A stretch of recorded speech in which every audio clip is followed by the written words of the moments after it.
Good morning, everyone. It's lovely to see you. I'll be leading service this morning, and Anastra will be co-leading with me for the first time, and Dhuti will be leading us in some beautiful music, which she will start now.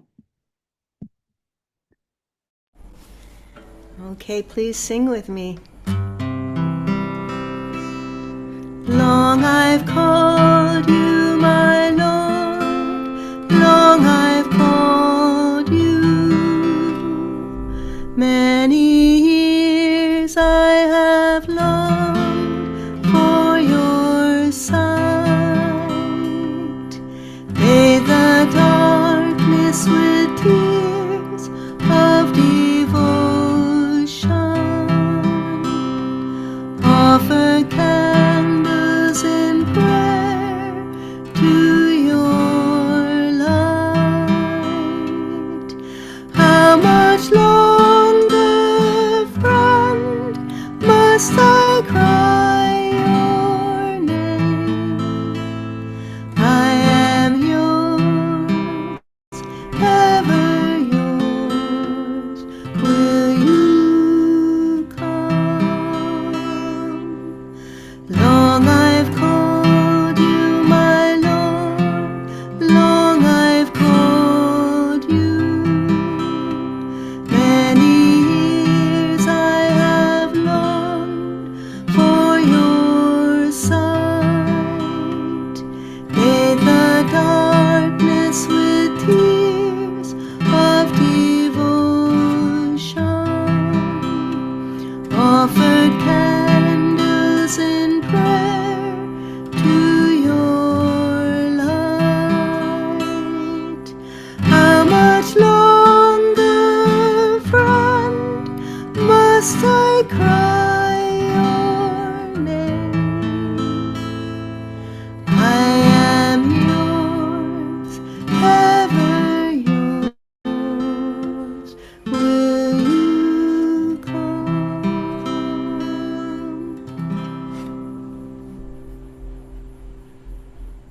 Now we'll sing this chant together. Mother, I give you my soul call. You can't remain hidden anymore. Give my mother a soul call. She can't remain hidden anymore. Come out of the silent sky, come out of the mountain glen. Come out of my secret soul, mother. Come out of my cave of silence.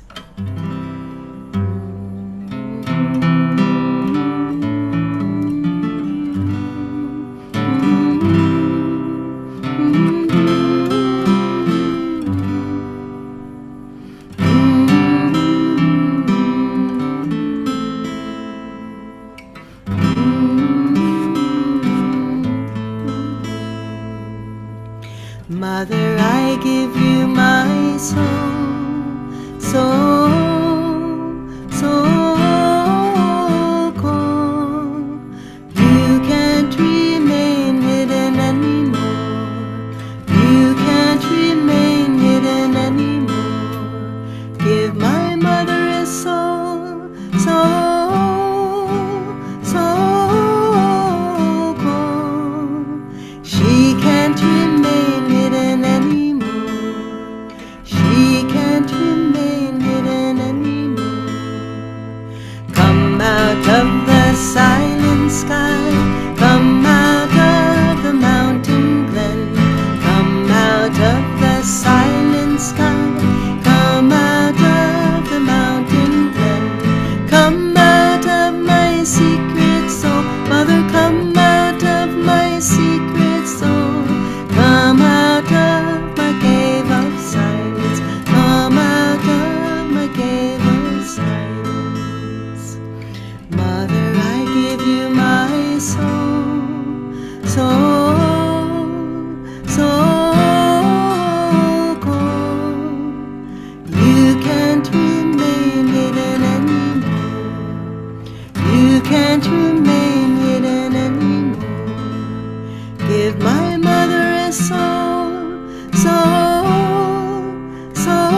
secret soul. Mother, come out of my secret soul.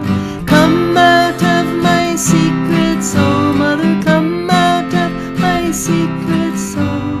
Come out of my cave of silence. Come out of my cave of silence. Mother, I give you my soul, soul, soul cool. You can't remain hidden anymore. You can't remain hidden anymore. You can't remain hidden anymore. You can't remain hidden anymore.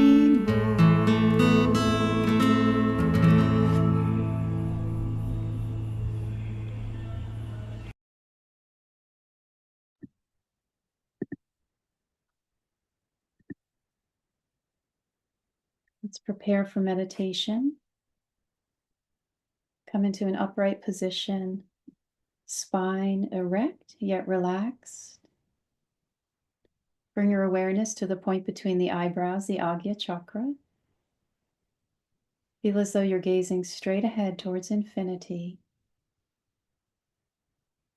Bring your awareness into your heart center for a moment and visualize the guru, one of the masters, in the heart center, smiling, feeling your heart smile.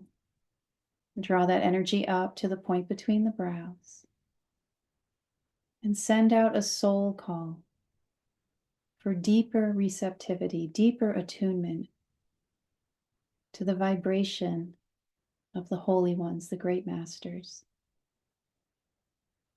As your body inhales, mentally repeat Hong. And as your body exhales, Sa.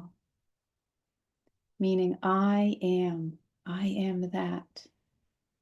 I am spirit. I am love. I am joy. We'll meditate for 5 minutes.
Affirmations for self-healing.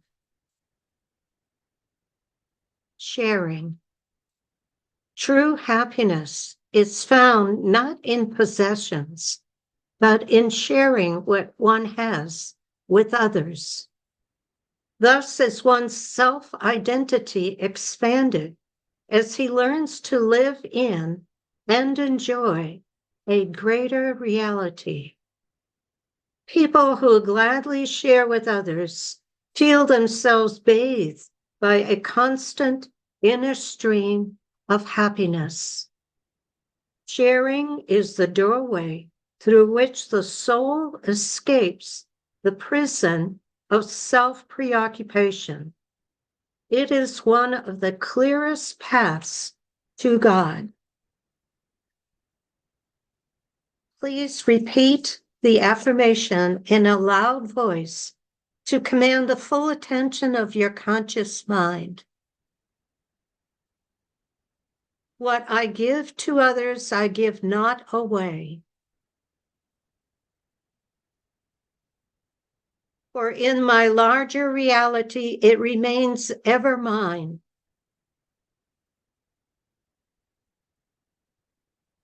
I am happy in the happiness of all.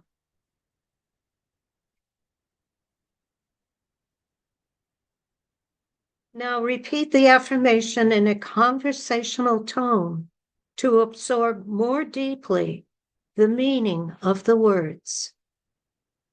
What I give to others, I give not away.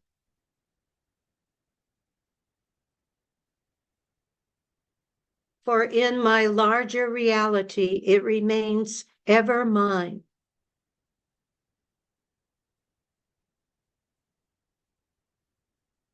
I am happy in the happiness of all.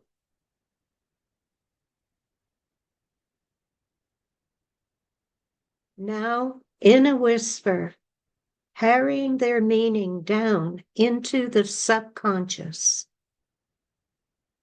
What I give to others, I give not away. For in my larger reality, it remains ever mine.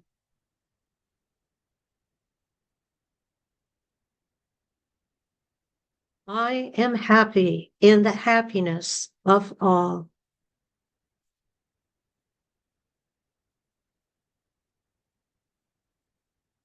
We repeat them again silently to deepen your absorption at the subconscious level.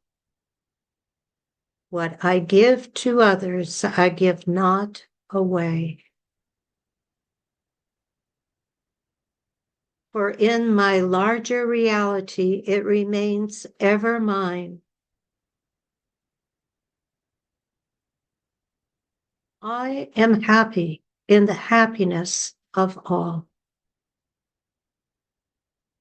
Lastly, with rising aspiration, we silently repeat them at the Christ center between the brows. What I give to others, I give not away. For in my larger reality, it remains ever mine.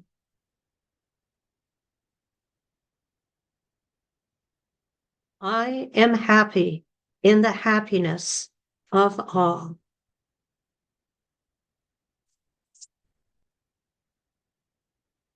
And the closing prayer, O infinite giver, teach me to find happiness through others.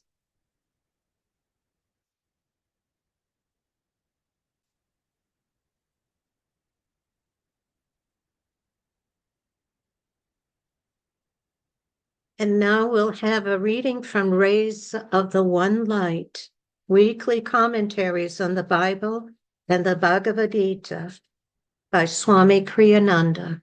This is week 6, the importance of soul receptivity. Truth is one and eternal. Realize oneness with it in your deathless self within. The following commentary is based on the teachings of Paramahansa Yogananda. Chapter 1 of the Gospel of St. John states, "But as many as received him, to them gave he power to become the sons of God, even to them that believe on his name." This was a passage Paramahansa Yogananda often quoted to his disciples. Be in tune, he would tell them. Delusion can't touch you if you will keep in tune. A few of you will fall, he said once, but it needn't be if you would stay in tune. Of a disciple who became highly advanced, even though she didn't meditate much, he said, she got there by attunement. To one who found meditation difficult, he said, I will meditate for you as long as you stay in tune. Truth is a state of consciousness, not a well-worded definition. It is in that consciousness, above all, that our lives are transformed. Therefore, the Bhagavad Gita says in the 10th chapter, to those who are ever attached to me and who worship me with love, I impart discernment by means of which they attain me. Out of my love for them, I, the divine within them, set alight in them the radiant lamp of wisdom, thereby dispelling the darkness of their ignorance. Thus, through Holy Scripture, God has spoken to mankind. Oh, oh, oh, oh.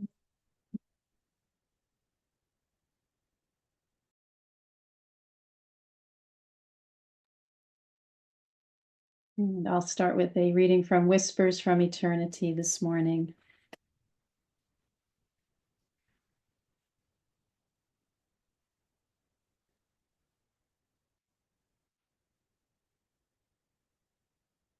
I was made for thee. I was made for thee alone. I was made for dropping flowers of devotion gently at thy feet on the altar of the morning. My hands were made to serve thee willingly, to remain folded in adoration, waiting for thy coming, and, when thou comest, to bathe thy feet with my tears. My voice was made to sing thy glory. My feet were made to seek thy temples everywhere. My eyes were made a chalice to hold thy burning love and the wisdom falling from thy nature's hands. My ears were made to catch the music of thy footsteps echoing through the halls of space, and to hear thy divine melodies flowing through all heart tracks of devotion. My lips were made to breathe forth thy praises and thine intoxicating inspirations. My love was made to throw incandescent searchlight flames to find thee hidden in the forest of my desires. My heart was made to respond to thy call alone. My soul was made to be the channel through which thy love might flow uninterruptedly into all thirsty souls. That really is such a beautiful definition of soul receptivity when we completely align our consciousness to that of God, to the Guru. And that's what we're going to talk about today is attunement. And attunement means to bring into harmony. So what we're trying to do as devotees is to bring our consciousness into alignment, into harmony with that of our Guru. Yogananda taught his disciples that attunement to the Guru was the most important aspect of discipleship and the key ingredient for spiritual transformation. So the Guru works within us by guiding our thoughts and feelings, and our part is to become more receptive to that holy guidance. So receptivity is one of the most important aspects of our path on this, as disciples on this path, is to really become as quiet and still as we can, to be receptive to that whispering of the Guru's guidance and advice. Over time, what happens through our attunement is that the Guru's egoless consciousness starts to seep into our ego-centered consciousness, and we begin to transform into higher states of awareness, and eventually that leads us to self-realization. And again, the definition of attunement, to bring into alignment and harmony, really describes the whole purpose of the spiritual path. That when we bring our consciousness into harmony or internal alignment at all times with God consciousness, that's when we start to exude that energy ourselves, and we can become channels of peace and light in the world. In the autobiography of a yogi, Yogananda wrote that his attunement to Sri Yukteswar deepened inwardly, and as that happened, he would feel the stamp of his guru's approval. He said that his silent signature was on my thoughts.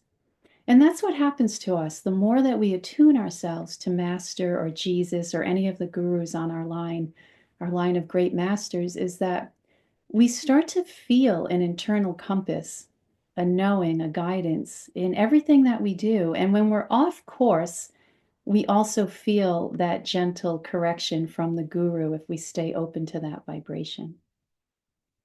In today's reading, we heard that truth is a state of consciousness, not a well-worded definition. And truth, as experienced through our senses, is subjective. It's filtered through the complexion of our ego, our likes, our dislikes, our attachments, our desires. So the only truth that we can really depend on is God's truth, or holy vibration of truth. My daughter had an experience this last semester at school. She took a course called Newsroom Video Editing, and there were about 20 students in the class, and each student was given the same 20 minutes of raw footage, and the footage was of some type of a civic event in a small town. And their assignment was to take that 20 minutes of information and edit it into a 3-minute news story. It was so fascinating. All the students had to post it onto a website, and my daughter shared with me some of them, and every single one was completely different. No two were alike, and it was hard to really see that they were all telling the same story, the way that they edited, the way that they used the audio and the visual images. And it was such a great example of how we can all have the same experience, but we can filter it, or we do filter it through our ego consciousness.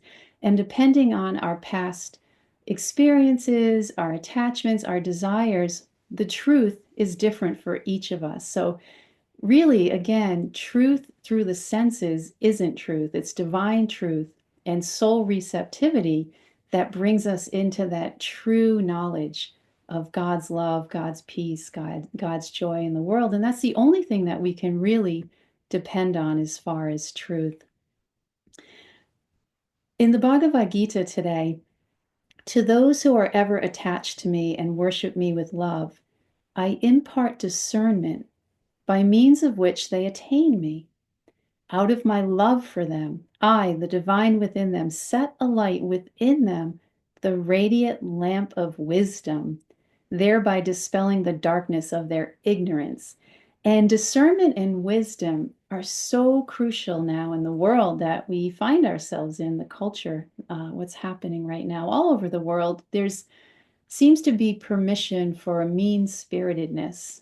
We can see it everywhere. And there seems to be a feeling that of dehumanizing groups of people that are different than us. You know, we've seen that in this country at this moment. And sometimes this is done in the name of Christian values. And Jesus's message was about unconditional love. 100% radical love. When Jesus was on earth, he reached out to all of the groups that had been set aside, you know, that people were told not to associate with those people. And Jesus's message was about love and acceptance. And that's really what we're trying to do on this path, of course, is to attune our consciousness to that of Christ and to Yogananda so that we too can become channels of that great love. And everything in this world, all people, all living creatures, all of nature, are all extensions of this great Christ consciousness, this great cosmic consciousness that we're part of. Yogananda used a beautiful example of this, the flames that come from the gas stove. He said, "We are part of the divine Christ consciousness present in all creation. Each individual intelligence is part of that vast Christ intelligence. We are like jets in the burner of a gas stove. There are many little holes through which the flames are pouring, but under the burner there is only one flame. We are little flames coming from the big flame of life. Behind all the tiny jets of human life is one life. Behind the flowers, behind all of nature is one life." So, as disciples of self realized masters, that's what we're trying to do. We're trying to really tune in to that quality of unconditional love and to become channels of love in the world.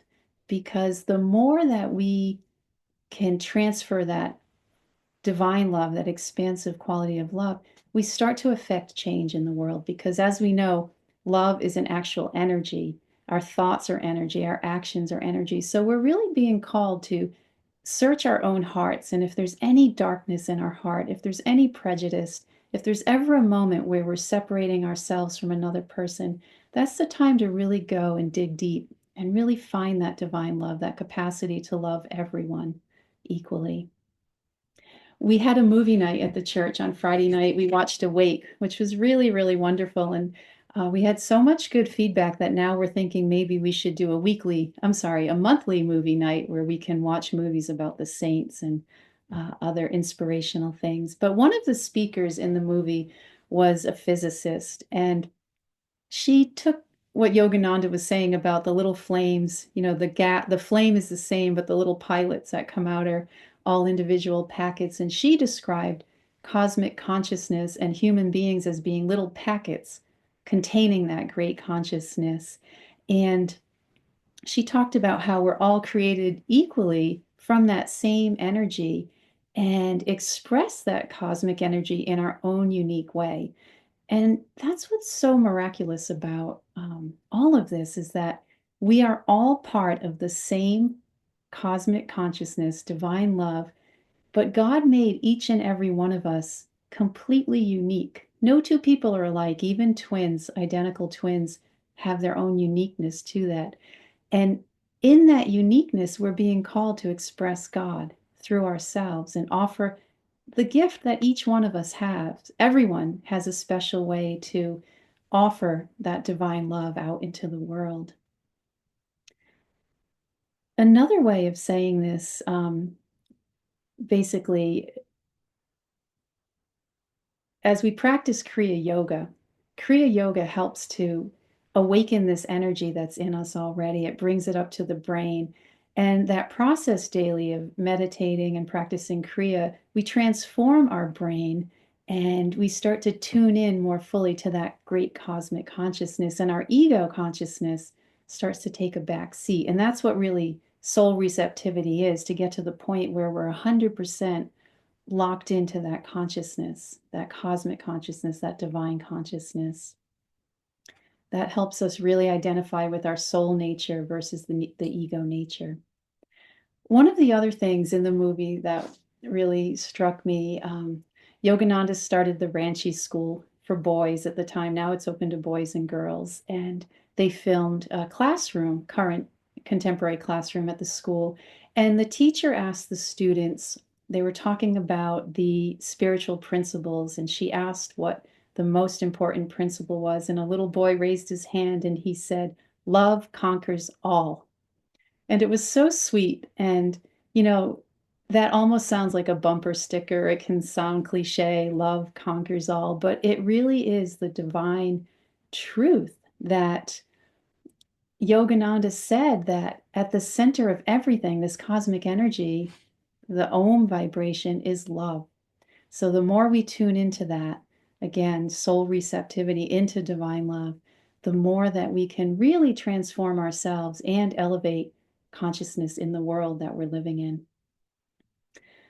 Attunement to the holy vibration of Om is another way that we can transform ourselves. And it's the most direct and easiest way to commune with one of the aspects of God. Um, Attunement to the cosmic vibration or the sound is healing to the body, the mind, the spirit, because Om permeates everything in the universe. And by tuning into that vibration in our own astral spine and chakras, we're able to baptize ourselves in the stream of God's vibration. And again, there's great healing that comes to us. It can heal, psychological issues, emotional issues. It can actually heal our body, by chanting Om at different areas of the body, we can heal our body. In the Catholic tradition, I was raised Catholic, as many of us were. Before we received Holy Communion, which is an outward, symbolic way of tuning in to the Christ consciousness, it's a form of attunement. We said the words, "Lord, I am not worthy to receive you. Only say the word, and I shall be healed." And the word is Om. They were talking about the same thing, that cosmic vibration of Om that's in creation. And if we think of that now as devotees, we might say a prayer, something to the effect of, "Lord, thank you for helping me to receive the word. Help me to receive the Om vibration, and I shall be healed." It's such a beautiful thought. In the Christian tradition, Om is considered, or the word is considered, the great comforter. And Jesus also described in the Bible the Holy Ghost as being Om. And we know that from Yogananda, that the Holy Ghost is the Om vibration of God. And Yogananda said Om is God, is Divine Mother, too. Um, so again, by using the practice of chanting Om, Om Guru, Om Shanti, Om Peace, over and over, we create this incredible energetic field that heals us, body, mind, and spirit, and helps lift us to higher states of soul receptivity and consciousness. So we know that our beautiful guru, Yoganandaji, was a prem avatar of divine love. So going back to the little boy in the Ranchi school saying love conquers all, the more that we can attune our consciousness to Yogananda or to Jesus or any of our great masters, the more we become like them. That's just the truth, that attunement makes us more like them.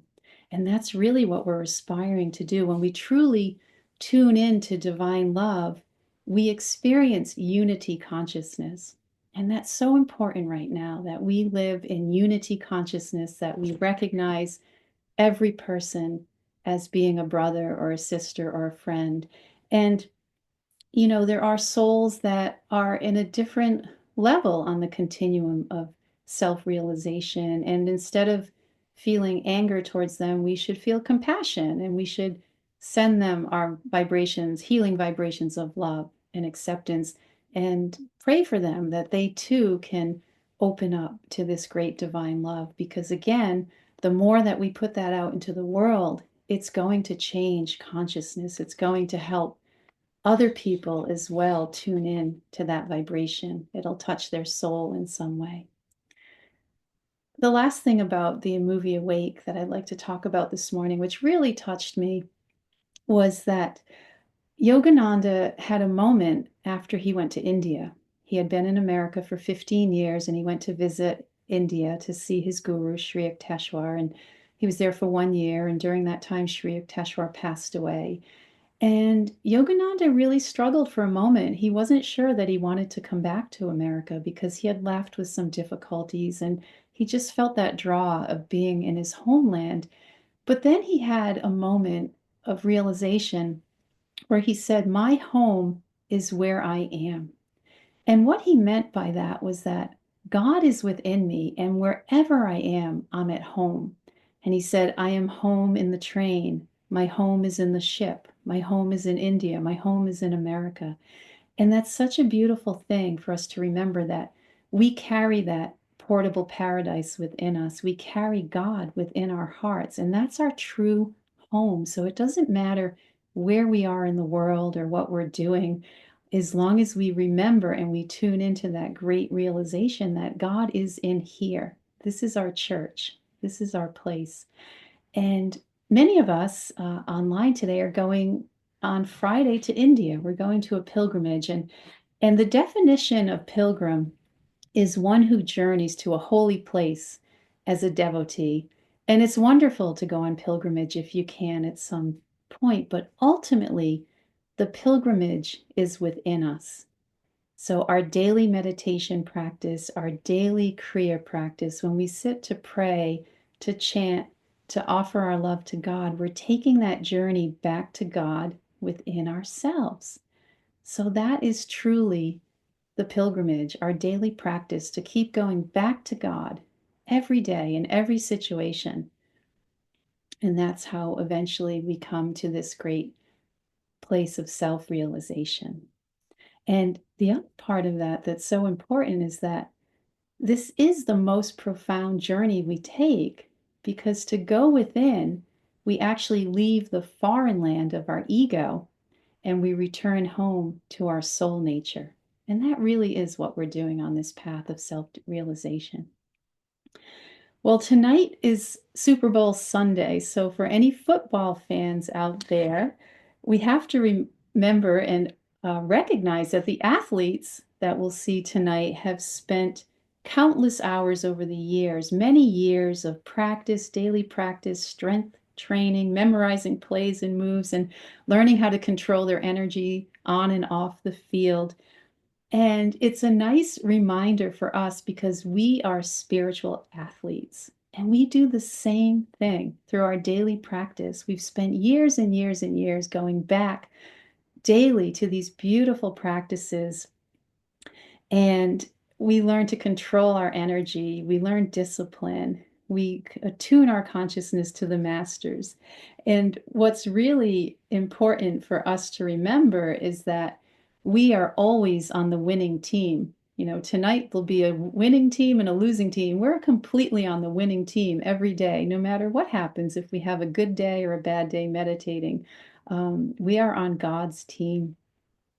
And the other thing to remember is that, you know, our prize is the Super Bowl of self-realization. You know, that's what we're working towards. That's the ultimate goal for us. And everything that we do through our practices of love and devotion, attunement, sharing our light with others, we're working our way towards that great Super Bowl prize of self realization. And as Kelly said last week, we are avatars already. So just to remember that we truly are avatars within, we are reflections of God's light and love. And all we have to do through soul receptivity and through our attunement, continued attunement, is to remove the ego consciousness, to put it aside so that our light and divinity can shine through.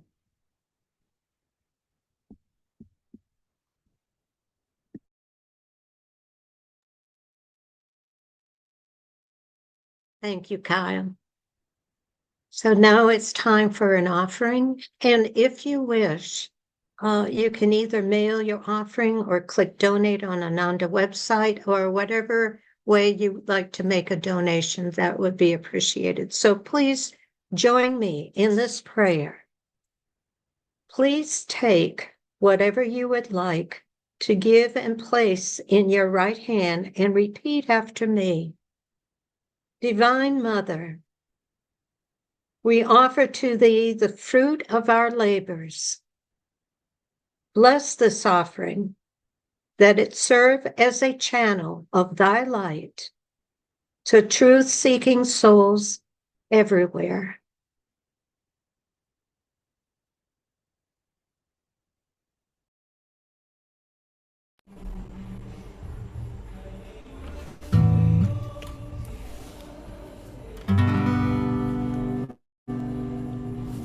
Lord Most High, our Heavenly Father,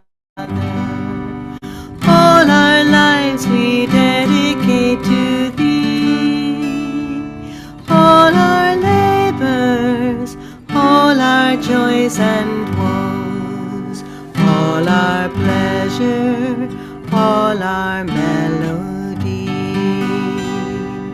Make us each a channel of Thy peace.